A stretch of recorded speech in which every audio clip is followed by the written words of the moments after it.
Today, you will understand the culture and significance of this low mintage elite coin so that you can see if it's right for your collection, here on the Culture of Currency. Welcome back to the Culture of Currency, the channel dedicated to growing your love of silver. Don't believe me? In the past month, I've created a website in hobbysilver.com and a Reddit group that hosts a moderator who is an expert in European metals and a professional who is in the bullion industry from Australia. These are places to grow your love of silver coins while offering camaraderie and education between our members. Now, let's get to this amazing coin.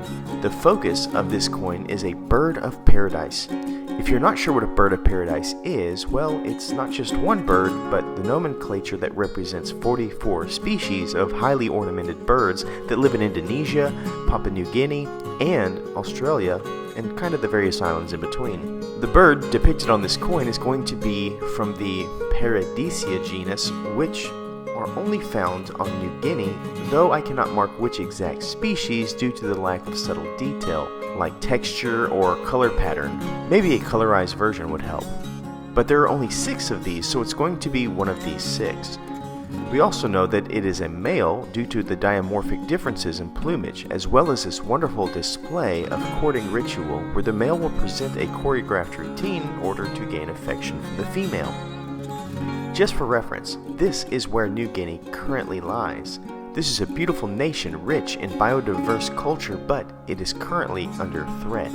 Take a look at these 2 photos. The one on the left is from 1989, the one on the right is from 2020. Do you notice the forest is in great recession? This is not due to climate conditions, but rather due to deforestation caused by illegal timber sales. Only 6% of the exported timber was documented. It is estimated 70 to 90% of all logging in this country is illegal, which, as we know from lessons in Africa is dealing with on poaching, that's a giant threat to the ecosystem. A study recently published even estimates up to 53% of dense forests of New Guinea have been lost. What's worse is that the land that has been taken is not being replanted, but rather used for palm oil production, which means that millions of hectares will have one singular tree. Anytime you have a monoculture on this scale, you're really hurting the biodiversity of a biome. Now that you understand the bird of paradise a little and understand its home being under threat, we can get to this amazing coin. On the front, we are met with a coat of arms of Papua New Guinea. We have a unique display of a bird of paradise on the front as well, so this coin is kind of like a buy one get one. It is a classic look with the denotation of one kina. We see one bird perched atop a spear and a kundu drum. This is an amazing coat of arms. With the busyness of the plumage, it is a good choice to feature a simple mirrored background so that the design is in balance and that the bird pops out to your eye.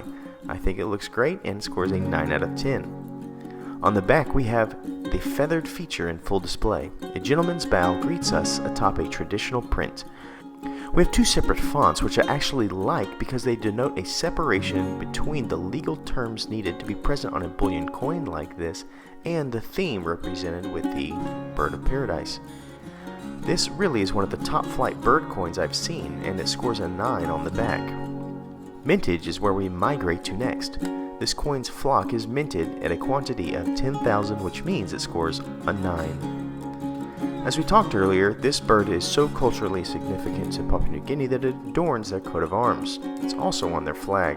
This particular genus is also only found in this country and represents every reason why I hope illegal logging and the palm industry stop encroaching on forest land. This is a highly relevant coin and scores a 10. But is this coin collectible? Birds are some of the most sought after coins. In fact, I was on Numista recently, which has over 100,000 members of coin lovers, and they have a giant forum just about bird coins. Low mintage and high desired themes are always a win. That scores a 9. Now for uniqueness. This is a beautiful bird that has caught favor with many for 100 years. These birds were often taken so that their beautiful feathers could adorn the garments of the rich. This being said, we have seen them on coins a time or 2, but nothing quite like this. I find the uniqueness to still be fairly strong and scores a 7. This means our bird has earned the elite status with a total score of 53 out of 60. Obviously, this means I recommend this coin for all of you. The low mintage alone makes me think the value for collectors will rise. Thank you for always watching, and please remember to stay classy and current with the culture of currency.